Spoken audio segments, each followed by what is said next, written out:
Hi, this is Adam Feinberg, and I'm here again with Mark Becker joining us. How's it going, everyone? All right. Hopefully our audience feels the same too. Welcome to Harlem Stories. Today we're going to discuss something that has explosive nature to it. And we're going to talk about Columbia University, and they had two topics that are kind of, at least at some point, interrelated.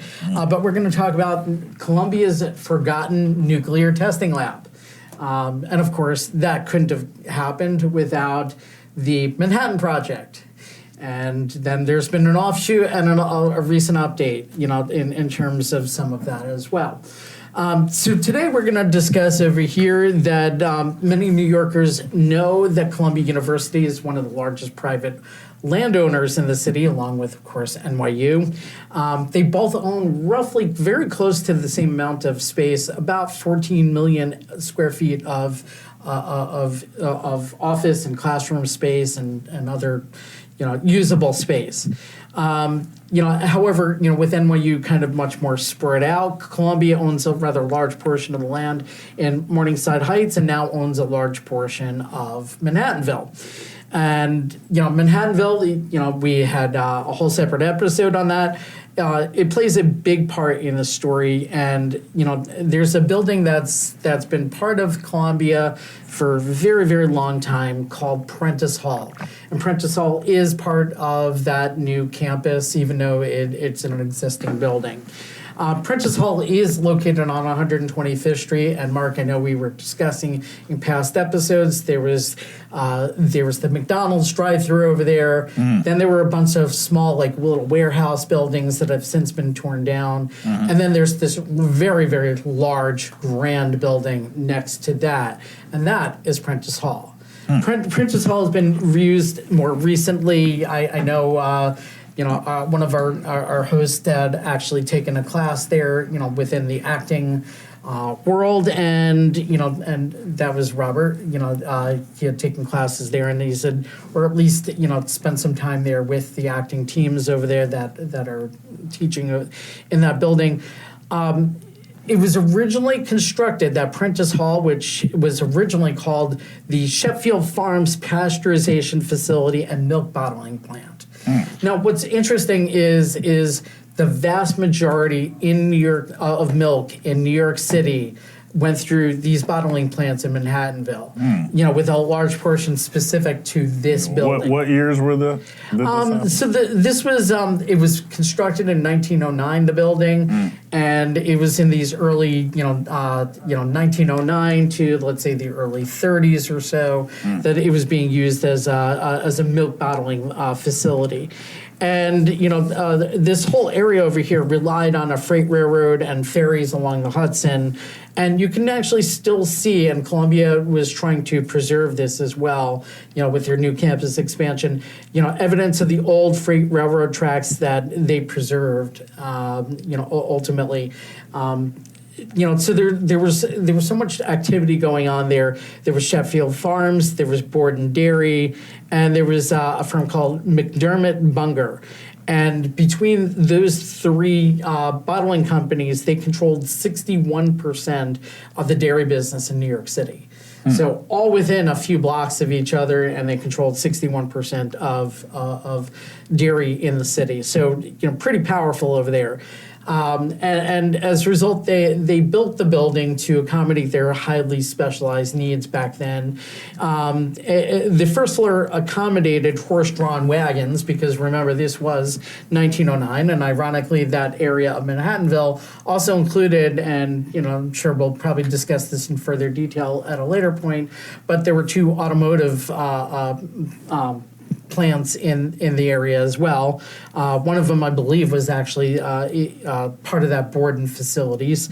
But at some point, that garage door that I was talking about with the horse-drawn wagons, it's still in place along with the cobblestones in the interior driveway. So if you ever walk past there and are lucky enough to see, those doors open, you can actually see the interior cobblestones in that area. That original horse stable for Sheffield is now the location of Hudson and Moving and Storage. It's just one of 3 properties in the Columbia campus expansion zone that Columbia did not acquire. And, they were in talk about moving that entire building a few blocks along 125th Street next to where Columbia is now building that residential building. But unfortunately, it seems like that residential building may take up that entire space. So that building along Broadway, I think it's around 130th or so, that is no longer in play. But I know that was, certainly being discussed, and they were trying to get state funds from the state in order to do this, and they are currently filing to make that building a landmark. Columbia owns the land where and ultimately they wound up building this new tower on that space. So it was, partially up to Columbia what they were planning on doing, but they haven't announced, some of these plans publicly besides the tower. So a lot of speculation as to where that was going. But as the horse-drawn wagons became obsolete, so did these plants in some of the stables that we were discussing. And it created an opportunity for Columbia to buy the plant in 1949. So it was actually a little later than I originally thought, as part of its planned engineering school. And ultimately, they felt like this space was easily adaptable for an engineering lab, which required steam, water, refrigeration, and drainage. And what's interesting about it is the floors in some places are more than 1.5 foot tall and over-engineered for the horses, the carriages, and the filled milk bottles. But since we mentioned that, in order for this to become an engineering lab, you need access to a water supply. Well, interestingly enough, that the building has a running freshwater stream below it, and the lab could pipe water directly up from the wells to cool down some of the testing processes that they were involved in. And the stream occasionally it's still there, like so many underground streams in Manhattan. I want to say it's maybe 1 Fifth Avenue or 2 Fifth Avenue where they still have a marker in the lobby, for the stream all the way down by Washington Square Park. So if you go down to like one of those buildings, I'm sure the doorman will probably tell you, where to look, and the public can go and view that, but you can see the marker where the underground streams sometimes rise up to. And they have like an underground marker, marked over there and a little public space where, people can take a look. So a lot of old New York history. There's plenty of old underground streams that have been rerouted over the years. But in some cases, that stream below does cause backups, and occasionally it does need to be drained. During a drought in the 1970s, trucks came to Prentice Hall to pump water to distribute the rest of campus. And even today, you can still hear running water in the basement. So, the plant, they were originally thinking, or at least Columbia was originally thinking, about the running water, the steam that it could produce, and the electricity that was going to be required for some of their experiments. So unfortunately, at some point, the plant required so much electricity that it would slow the subway for 15 seconds while the motor was started, and the demand was so significant. It was the single largest customer of Con Ed in the city at times, or just trailing the World Trade Center. And when I say World Trade Center, I'm talking the original 1970s Trade Center that was attacked. So Prentice Hall was just one of 3 early buildings in the new campus expansion zone that Columbia will preserve. The others, and I had mentioned this before, that there were a couple of automobile production plants. There was the Studebaker automobile production plant, and as I was saying earlier, I was correct. It was the Borden plant prior. And there's also the Warren Nash building for a car servicing plant. So they weren't just automotive production, they were also repair as well.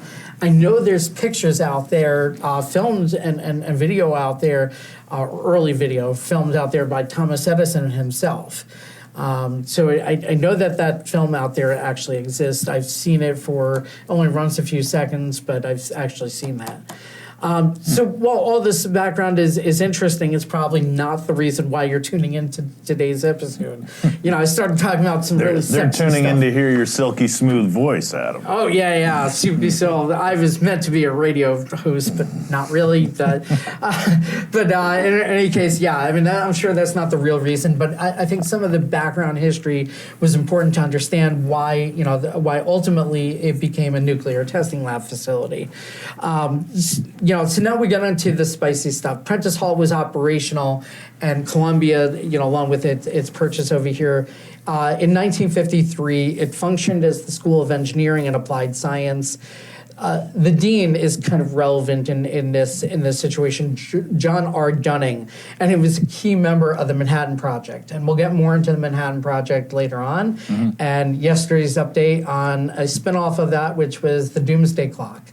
But Dunning, he was a scientist. He actually built the cyclotron, which was the particle accelerator, needed as part of the Manhattan Project. And he built it in the basement of Pupin Hall at Columbia. And that's the device that first split the uranium atom in the U.S. in 1939. The cyclotron itself was decommissioned in 1965. And it's worth also mentioning that Pupin Hall was also where FM radio was created. Wow. So, all this great real history all resides within, Columbia, within Manhattanville, within Morningside Heights. And I know, time back to an episode that you and I recorded recently, which was the Battle of Harlem Heights. And we'd even talked George Washington. So all this ties all into each other on the extreme amounts of interesting history that ties back to these neighborhoods. Well, I'll tell you, thank God for FM radio. You ever tried to listen to AM?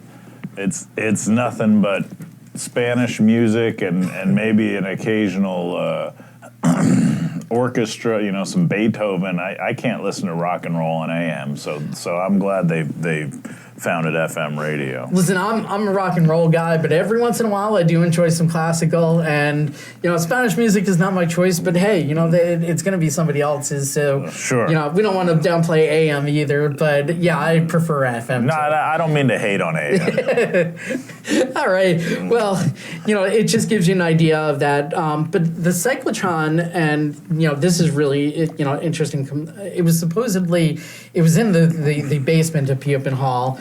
And it was supposedly scrapped in 2007, and it was stored in the tunnels that connect many of Columbia's buildings. I don't know if you knew that many of Columbia's main campus buildings are interconnected in the basements over there.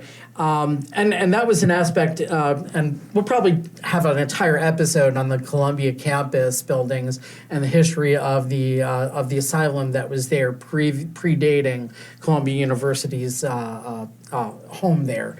But it predated the campus, and some of those was, when the land contained the insane asylum. These tunnels, they were used for many different reasons over the years. Often students to avoid, above ground traffic. That was supposedly the legitimate purposes for it. But while the university was engaged with the Manhattan Project, the tunnels were allegedly used to move radioactive material between the buildings. And apparently in 1987, a student was expelled after stealing uranium-238, chloroform, mercury, and pure caffeine from Pupin Hall using those tunnels. Wow. Some of the tunnels have since been sealed off by the university, while others are still in use. And there's enough material here to discuss the tunnels beneath Columbia and Barnard in a whole separate episode. But needless to say, these tunnels have seen their use over the years. Some for nefarious reasons, and I wonder if there's a tunnel connecting Barnard to Columbia. You know what? I don't know, but that would have to be a little bit more complicated, because if you think about it, also the one train runs right between the two. So it would help for a campus romance, wouldn't it? Yeah, I'm sure, and I'm sure that those tunnels have been used for that as well. So in any case, Columbia had this heat transfer research facility, and it predated, which was at the Prentice Hall, and it predated any national labs, and it's been responsible for generations of nuclear reactor fuel assemblies. So the lab would they'd test a sample of rods for nuclear reactors to demonstrate how the fuel bundle would work safely in operation. And so that gives you kind of that sense over there. So these tests were used to determine at which point a reactor might burn out and cause a Chernobyl-style meltdown.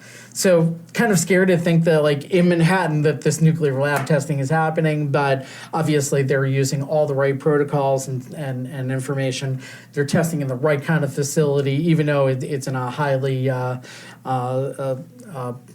public area, just New York City as a whole, having that many people.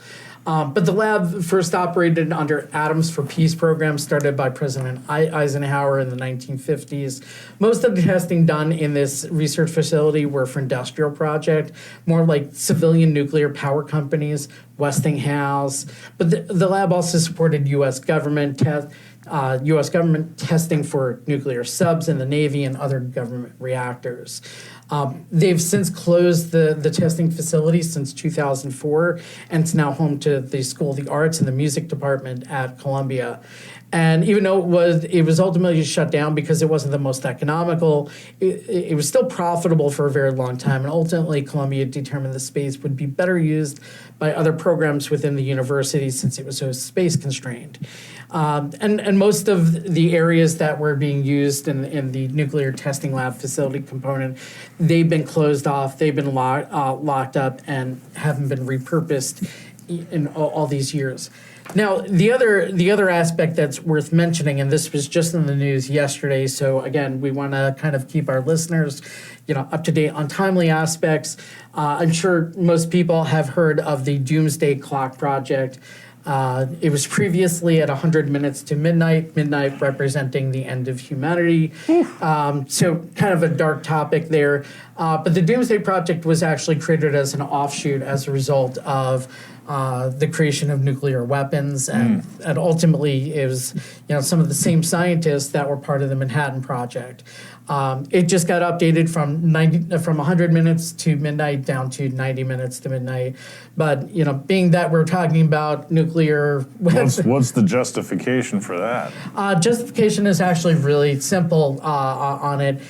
Without getting into all fine details, there were a few main core reasons, and once I say it, you're going to say, "Oh my God, that was so obvious." But number one is the Russia-Ukraine war and the potential for use of nuclear weapons in World War III. And while that may never happen, at the same point, the Doomsday Clock is meant to represent risks, and that's certainly a risk.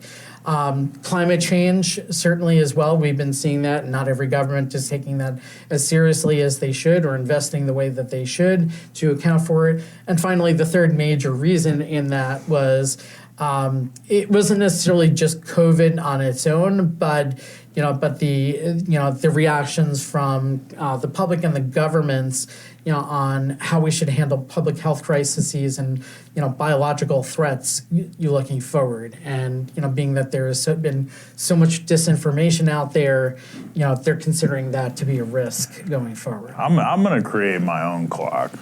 Really? What's your clock going to be tracking? Well, I don't think we're anywhere near the end of the world.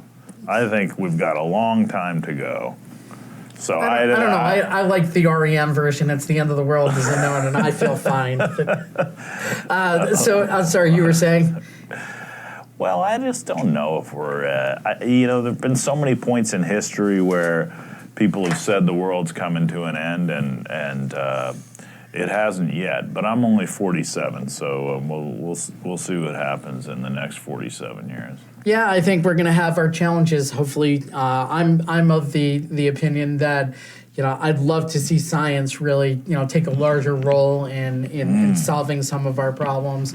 It certainly sounds very, very promising on the medical end of the spectrum. We're seeing cures or reactions. I mean, just look how fast we found a vaccine for COVID in under a year. and it might not have been perfect, but at the same time, it works pretty well overall in the grand scheme of things. So, the technology that was used to find that, I think, is really promising. But at the same time, I don't want to vary too far from our topics, but these are just these two guys' opinions, and we'll leave it at that. But Columbia has had this long-standing history in terms of research. I'm hoping that Columbia will be a part of that bigger picture and the research that they do, along with City College as well. And hopefully, there's really some bright things ahead for us. Hear, hear. All right. Well, thank you for tuning in, and I know this was one of the sexier topics where we're talking about anything nuclear that related to Columbia and Morningside and West Harlem as a whole and Manhattanville. So I'm always happy to talk about that. You're the bomb. Oh, ouch. All right. Well, on that note, that's a great way to end. But thank you for tuning in to Harlem Stories, and stay tuned for additional episodes. Thanks, everyone.